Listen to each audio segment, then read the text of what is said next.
Hello and welcome back to another episode of Beyond the To-Do List. I'm your host, Eric Fisher, and this is the show where I talk to the people behind the productivity. This week, I'm super excited to be welcoming back Laura Vanderkam to the show. Laura's been on the show twice before, and this time she's back to discuss her new book, Off the Clock, Feel Less Busy While Getting More Done, which when I heard that title felt like an impossible outcome, so instantly I was intrigued. As I dug through the book, I found that it was a great way to change your perspective on time, and that time is limited and finite, but is also plentiful. To find out more, you'll have to listen to this conversation I had with Laura, and in fact, you're going to probably find that this conversation, more than most conversations in this show, ties together a lot of the different topics that are covered beyond the to-do list. When it comes to the perspective of time, it is such an overarching game changer that I can't help but think that this is kind of a gateway into productivity and doing it better and doing it right than a lot of other approaches.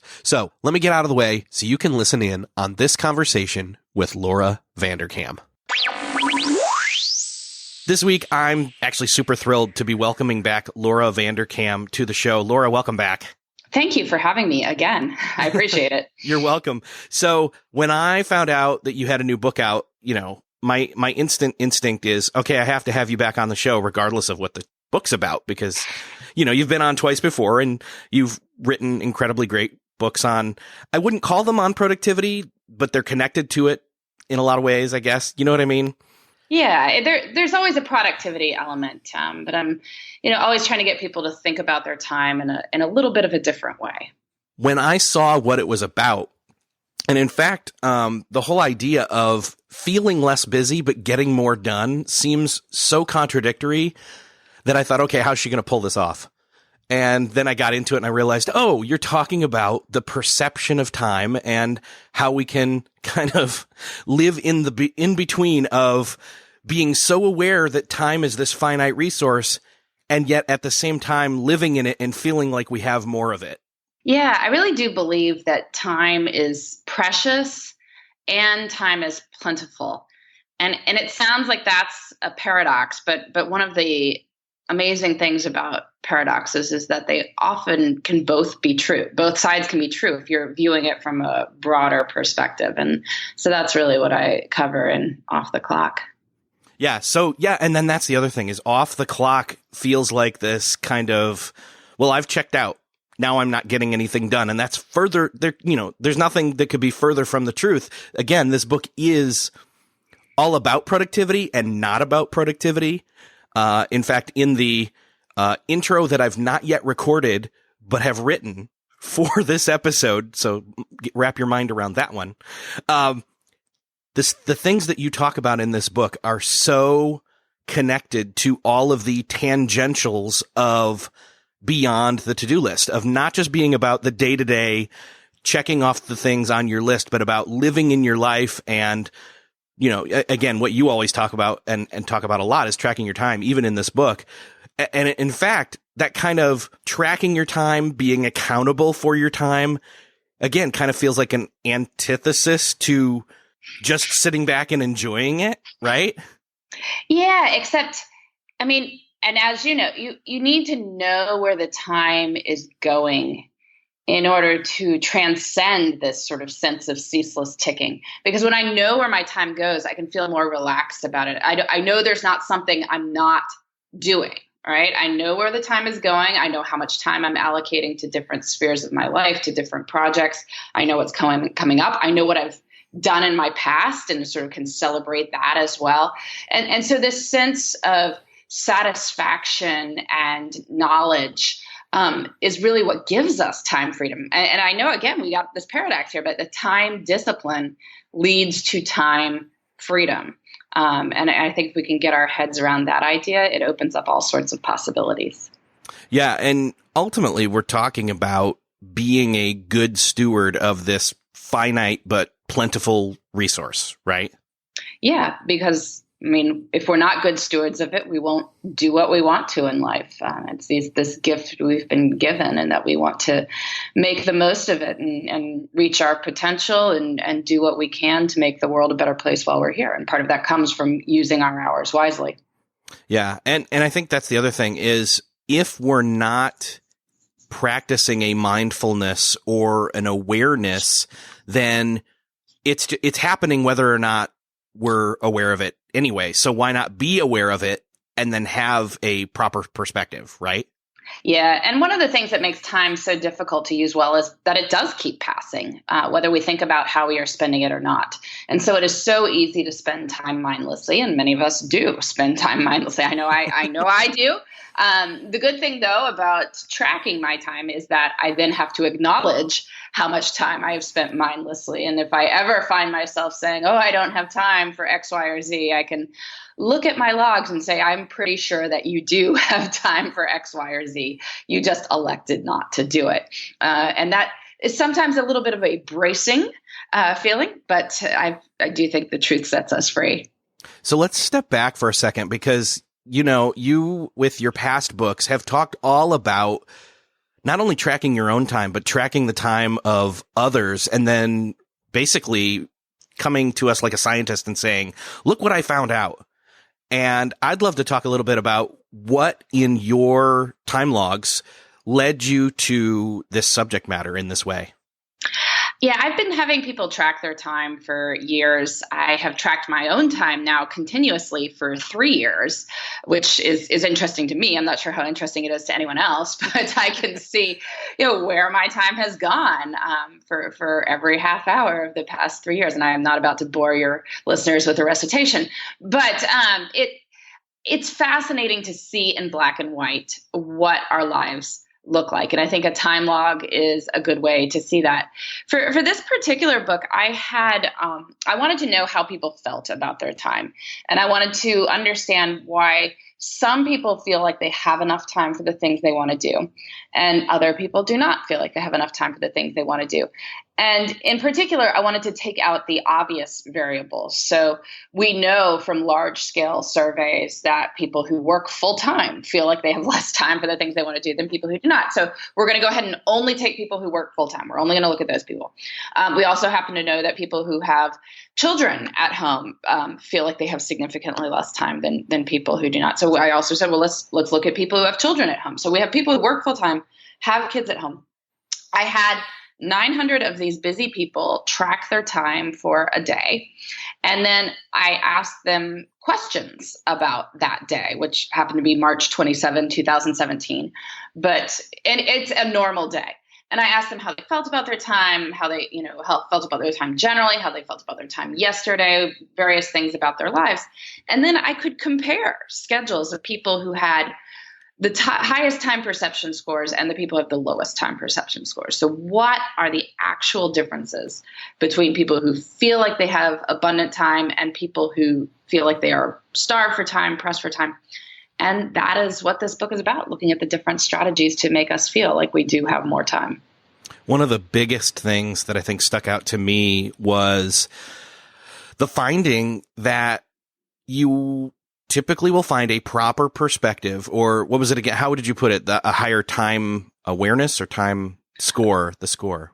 Yes, I guess high time perception score, bigger sense of time abundance, or any of those ways you want to describe it. Yes. So basically people who feel like they have more time or have all the time in the world, that it's because they have a proper perspective and they're doing something that I think is really unique. It's something that it's a kind of a mixture of things that I've talked about with a lot of different people on this show before, which is kind of one part morning routine, one part contemplative exercises, prayer, journaling, even exercise fits in there, that they're doing these things that other people are like, I don't have time for that.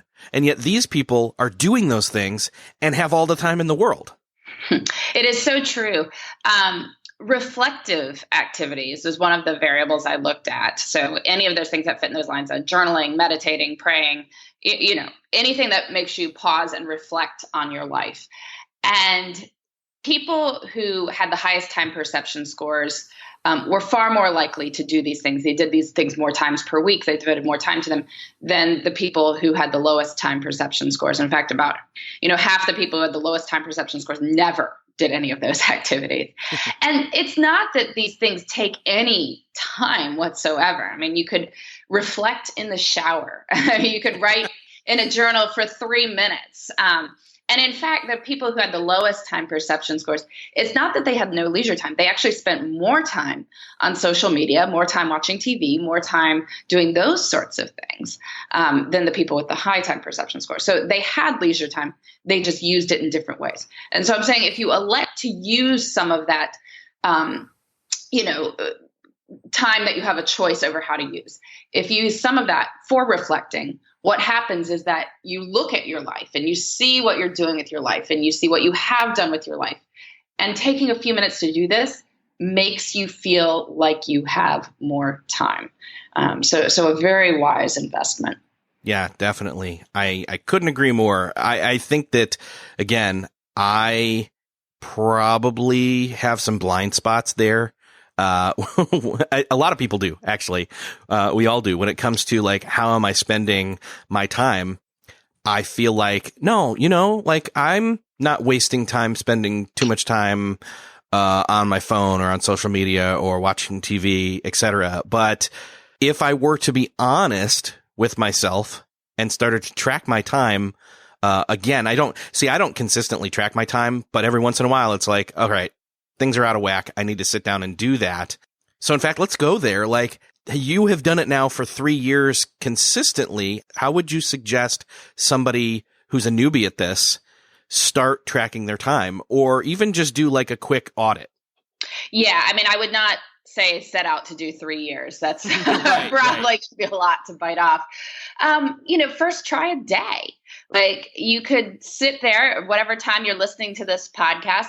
What have you done since you woke up in the morning? Okay. I mean, maybe you're on your morning commute, so you haven't actually done all that much at this point, but you can write down what it is that you've done, and maybe just set an alarm for 4 or 5 hours from now. And then at that point, sit down and write what you've done for the past few hours. A couple hours after that, sit down, and so just maybe check in 4 times during the day to see what you've done since your last check-in. I use spreadsheets that are in half-hour blocks to track my time. You don't have to do that. You can just write it down on a list, like a piece of paper. It really doesn't matter what tool you use, but just write it down and see and look over it and say, well, that's interesting. How many hours am I working? How many hours am I in the car? How many hours am I spending with my family or friends? What kind of hobbies am I doing? What is my leisure time? What am I sleeping? If you can get through a day, that is awesome. Then maybe you try another day. And I would encourage people, if they're going to try this, to do maybe at least one weekday and one weekend day, because weekends are part of life, and yet people never seem to think of them as typical days that they should track. And once you've done maybe one weekday and one weekend day, you sort of get a sense of what time you have. Then maybe you try it for a whole week.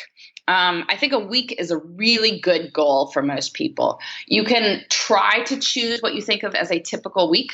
One of the first things almost everyone discovers is that there are no typical weeks, because you'll be like, oh, wait, well, that wasn't a typical work week because I had a dentist appointment on Tuesday morning, so maybe I shouldn't have done that week. But then you're like, well, but then the next week, you had a power outage at your office, so everyone was working from home on Wednesday afternoon.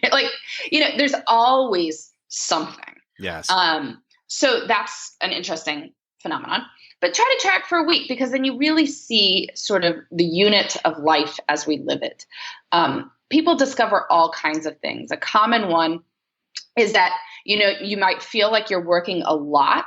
The actual number is often a little bit lower than people think it is. We tend to put a high number on feeling like we're working a lot. But it's good to know what that number actually is, because then we can say, well, what are the choices I wish to make within this time?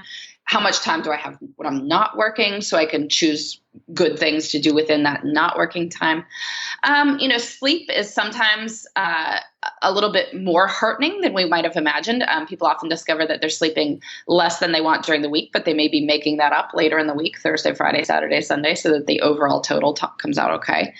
Many people see that they do have some leisure time. Again, it may not be as much as they want, but it's not none, which is often the story that we are telling ourselves. None is a bit of a defeatist story. Nothing we can do about that, but not as much as I want is something we can do something about. We can, make good choices within it. We can maybe try to scale it up over time. So these are all important things to discover, and is a good reason to track your time. That's great. Yeah, I think that, I think that aiming for a week really is an ideal scenario. Cause I mean, if you get into a month, you're kind of overreaching in some ways, whereas like there's a natural rhythm to, you know, a certain amount of work days or school days with the kids or having a weekend that you can kind of say, yeah, okay, this is a natural, you know, recurring rhythm that we have 52 times in a year. And definitely starting first with a day and even trying to say, okay, what is my ideal? What does an ideal day for me look like? Like not even what is it that I have as a typical day when I'm tracking my time right now, but now that I know that, what could or really, you know, what can I aspire to as an ideal day? You know? Yeah, an ideal day, an ideal week. I think a good way to think of this is maybe not ideal, but like a realistic ideal sure, day. Yes, that's a great caveat to have. Ideal week. Because, you know, in my real ideal day, like I have a flying car and nobody else does. So I'm like, you know, the traffic is not bothering me. That is clearly not going to actually happen. But I might be able to say, okay, well, within the constraints of my current life, what would I like to spend a day doing? What would I like to spend a week doing? And then when you have that idea, you can start to say, well, how can I put more of those things into my actual realistic, real week and real day and go from there. I mentioned earlier this idea that you bring up in the book called blind spots. And obviously we're going to start to uncover those as we look at what we've tracked in our time, in our day and in our week. And how do we deal with these blind spots that are, in a sense, in our way as roadblocks to that ideal or realistic ideal day and week?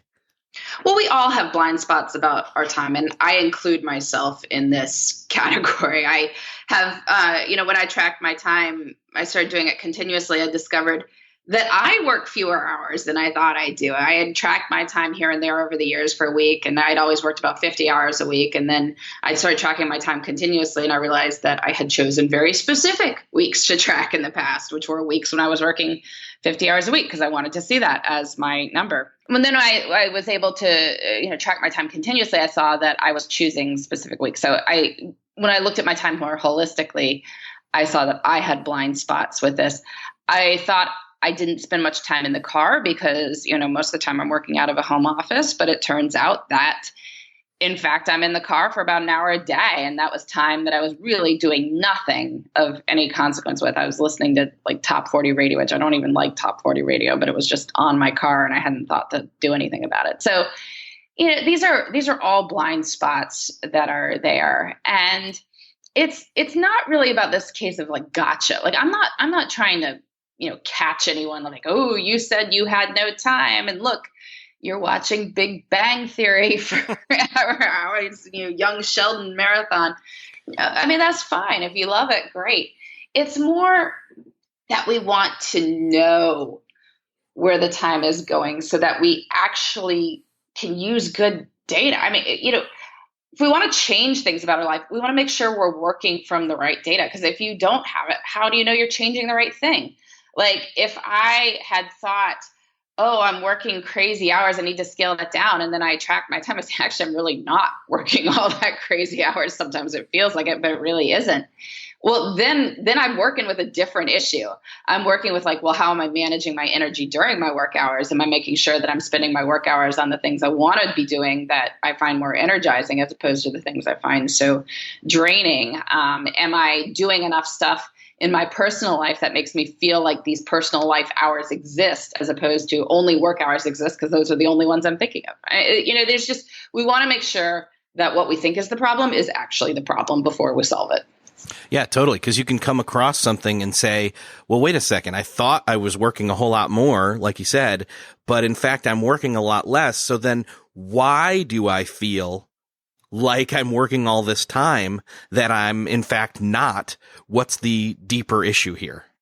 Yeah. And often it's draining for some reason, which let's figure out why that is. Or, it's stuff that maybe isn't in your sweet spot and you want to be spending more time on the things you actually do enjoy. And also, I think it really is that people don't think about how they're using their personal and leisure time and, to an extent their family time too.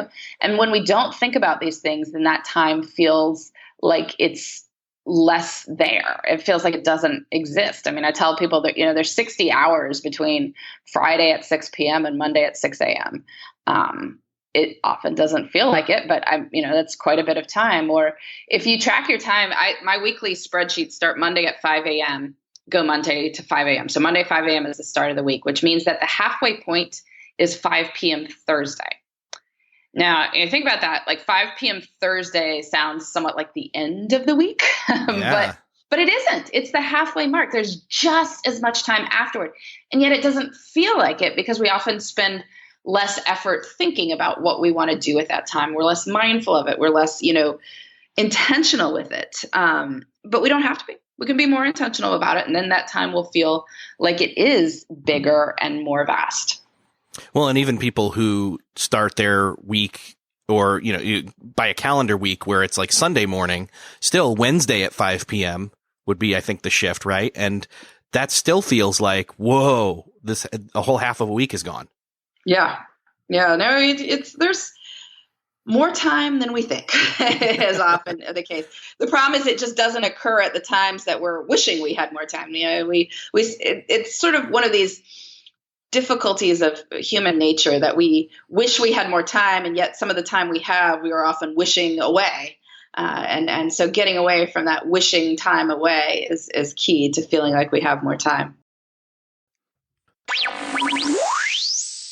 Well, you've been able to free up a lot more time, or I should say, have a better awareness of the time that you had and then allocate it differently. You've been doing a lot more reading. Would you mind maybe taking that as an example of how going from tracking to a desire for something you want to use the time differently for and then actually accomplishing it? Yeah. So I tracked my time. The first year I tracked, I had read 327 hours, which sounds really good, right? Like that's almost an hour a day. So certainly like I'm not, not reading, but I noticed that I didn't have a whole lot of good books I could say I had read in that time. And it turned out a lot of it was like headlines, magazines that I, didn't particularly care about to, read enough self-help type magazines. You've read the same story on how air popped popcorn is a great low calorie snack about 10 times. Like I don't need to read that story again. And so I was like, I should make a change with this. And so I realized I do have reading time in my life.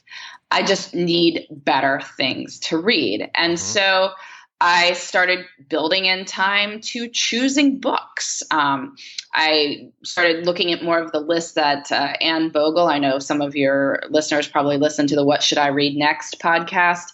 If they don't, they should because it's great. Yes, they should. Or read her blog, which is Modern Mrs. Darcy, that she has lists of, different kinds of books. And I could tell from the list, like whether I'd like a book or not. I certainly wouldn't like every book on the list, but I could tell from her write-ups whether I would like it or not. So that was helpful. I started, reading a little bit more. I decided that I was not going to be cheap about book buying. I make my own lunch most days. Maybe I would just say, well, other people go out to lunch. I will use that money for books. So I would do that. I put the Kindle app on my phone. This was actually a huge thing. So if any of your listeners have not done this, put an e-reader app on your phone and then start loading ebooks onto it, because you will notice in your life that it is very easy to pick up your phone and look at it. And maybe you check email first, but then you do something else. And what is that something else? It's often you're cycling through the same news sites or apps or whatever. Use that time to read instead. Even in these little 5-10 minute chunks, you will get through so many books. I actually read War and Peace on the Kindle app on my phone in these chunks of time. I bet you could get through it too. Wow. Because it's a lot of time that we waste, like looking at little things online. So I did that. I started tracking, what books I was reading. And the result is that I've definitely been reading more. I've been using more of the time that is potential leisure time as reading time. And when I don't do these things, I notice it too. Like I spent a lot of time reading this weekend because I was reading a great book. I happened to finish it yesterday morning, and I didn't have another book lined up. And so last night I was just scrolling through a bunch of like random stuff online, and I was reading a couple of magazines that I didn't care about too that we happen to have around the house. I was like, wow, I feel like I haven't done anything this evening. I feel like this is such a waste of time this evening, that I had leisure time and I know I didn't use it for anything I care about. And the upside of time tracking is I know that now. And, I'm not saying I always act on that knowledge, but I do know it. So I've got some books on order that should hopefully show up today or tomorrow. Yeah. Well, and having that data, again, allows you to make decisions based on the truth. Based on the truth. I mean, why base our decisions on something else? We have all these impressions of how we spend our time, but let's find out for sure if they're true before we make any changes. Yeah. Well, and one of the other things you talk about is not filling the time randomly or aimlessly, in even this idea of starting from a blank slate. Like if you were to start from zero and add back in the things you're doing right now, which things would you add first, and then which things would you leave off? Yeah, I mean, I think there's a lot of benefit to be gained from, starting from zero. Like if I was going to plan my schedule now, what would I do?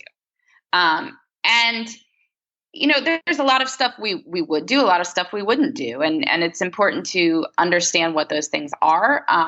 Because just because you've been doing something doesn't mean you have to continue it. And, that's a powerful thought.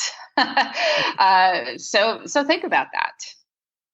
And then once you start adding things in again, starting again from a blank slate, adding some of these other things, or I guess being more intentional to, put memories in or time for memories, like almost like landmarks in your journey through time in a way. Yeah, this was one of the more fascinating findings, is that the people who had the highest time perception scores were highly likely to have done something out of the ordinary, something interesting with their time on the day they tracked. I mean, this was a normal March Monday. There was nothing exciting about Monday, March 27, 2017. And yet people were doing stuff like going out to a movie that night or going to a salsa dancing class. I mean, that was on somebody's time log, or, going to a big band concert. I'm not saying you have to do stuff like that. There was also things just like going for a walk with your family after dinner. But it's like doing something that made the evening more interesting than just, dinner, TV, kids to bed, more TV, you to bed. Like that, we say, where did the time go? What we really are saying is, I don't remember where the time went. There was a great quote I found from, I think it was Alan Burdick, one of his books. But if we don't remember where the time went, time isn't memorable. We don't bother remembering it. And then if it's not a memory, it's like it's just gone. It's just telescoped into memory, into nothing. So you want to feel like you have more time, put something a little bit different. Have these little mini adventures, and you will remember it. And the more memories you have, the more memory units you have, the more time it feels like there was. Yeah, to have something special. Again, I kind of call it like a landmark, where it's like, hey, we drove this far and then we stopped here, and we remember the place we stopped, Yeah, you don't remember a lot of the driving. Well, and you think about it, like, so much of time we do pass mindlessly. I mean, you think about your morning commute. I mean, you're driving the same 30 minutes every single morning. Like, you're not using your brain to remember any of it. And I'm not saying you should. Like, yeah, there's some parts of life that are like purely utilitarian. But that's how time starts disappearing, is that so much of it is the same. That every Tuesday morning you have that staff meeting, and each one is indistinguishable from the other.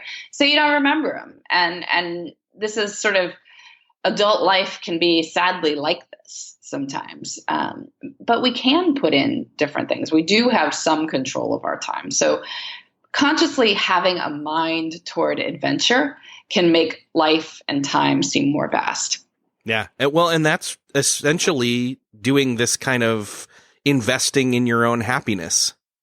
Investing in your own happiness. I mean, why not, right? I mean, we have some control over our resources. We may as well use them in the best way possible. Well, you even talk about figuring out a way to not just, make life memorable, but have these moments where you're savoring them, even having like a mini daily vacation, which I think is really appealing. And again, almost seems a little bit like some of what these people who are doing more, reflective time are doing. Yeah, sure. I mean, just go take a walk in a park nearby. Go sit and really enjoy a good cup of coffee. Or, if you work in some interesting place, I mean, maybe you get a membership to an art museum that's 2 blocks away and like pop in and go see an exhibit, like, every month or so. I just have these little adventures in your life that's something beyond the ordinary. It's getting outside of our comfort zone. Or it can be emotional risks too. I mean, maybe you actually have a real conversation with somebody, or you volunteer to do a presentation that otherwise somebody else would do, or you write something for your local paper. It's just taking these little risks. It makes time seem more vast as well.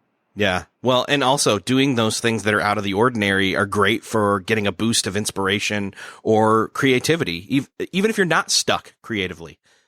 Yeah. And I mean, we need breaks anyway, and we take breaks anyway. I mean, here's the thing. People are, I don't have time for that. Like, your brain takes a break at some point during the day.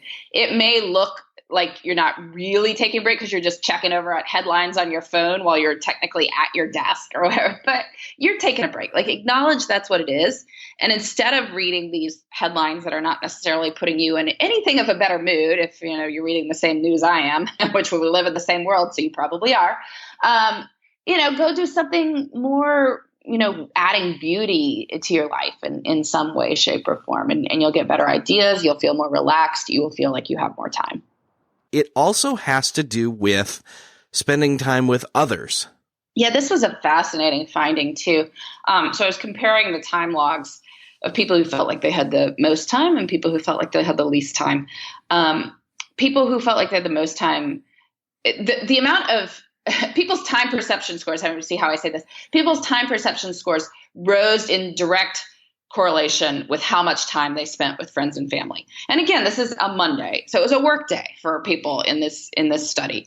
But we have sort of ways we can spend more time actively engaged with friends and family, or not. And so even people would say, like, do evening chores with wife, or eat dinner with family. Like, they were just more likely to mention that they were including other people in this time, or, go for a walk with kids and the dog, read stories with son. This is a sort of language that people who are in the high time perception scores were using, whereas people in the bottom weren't using that language. And people were probably in the house with them. I mean, they had families. It's just that they were less likely to mention that sort of thing, or mention, getting together with friends or anything along those lines. So, make time for people. People actually make more time. Sometimes, once in a while, I'll get out of the house to, it sounds like I'm a recluse, but once in a while I get out of the house. I will go to a coffee shop and do co-working with a friend. I'll do it there.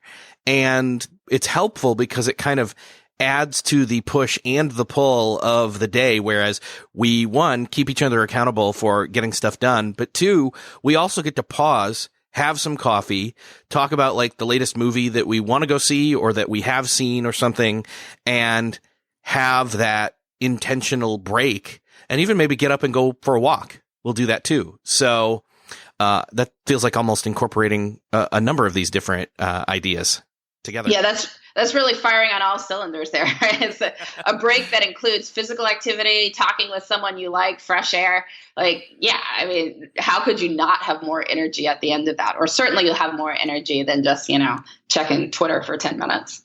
Well, and the other thing is again, it's a deviation from the quote average workday, so that it doesn't feel like all 5 or however many days of the week that I did put in a workday, that they were all the same. Yeah.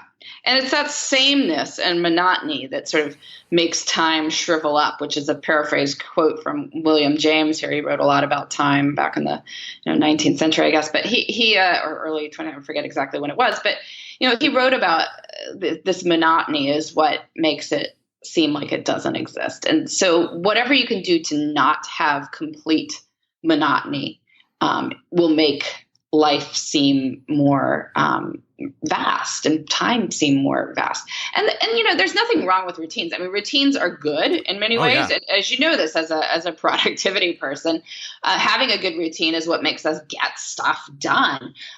So I'm not saying don't have a routine. It's just you want to have a good balance between routine and not routine, and figuring out where that might be, that optimal point is for getting stuff done and yet feeling like you have more time.